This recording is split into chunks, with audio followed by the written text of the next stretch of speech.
Welcome to Luca is a Billionaire, where the only thing I invest in is your answers. In this video, I will explain how to stash changes in VS Code.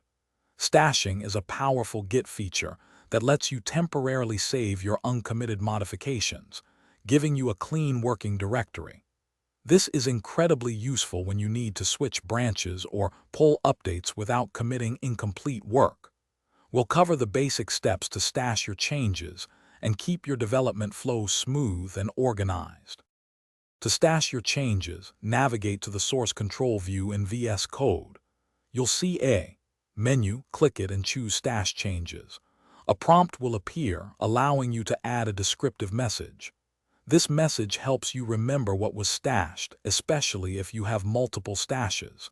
Confirm your action and your working directory will instantly become clean, ready for your next task. Once you've stashed changes, managing them is straightforward. In the Source Control view under the menu, you can see a list of your stashes. To bring back your work, select Apply Stash or Pop Stash.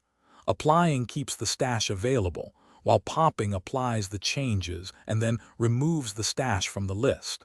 This flexibility ensures you can retrieve your work exactly when needed. Sometimes you only need to stash specific files, not your entire working directory.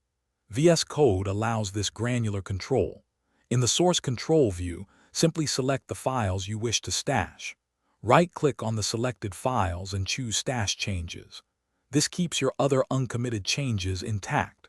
Remember to check the description for a link to the Echo.Smart speaker and other great deals. This method offers precise control over your version control workflow. Thanks for watching and please subscribe. It's the best investment you'll ever make.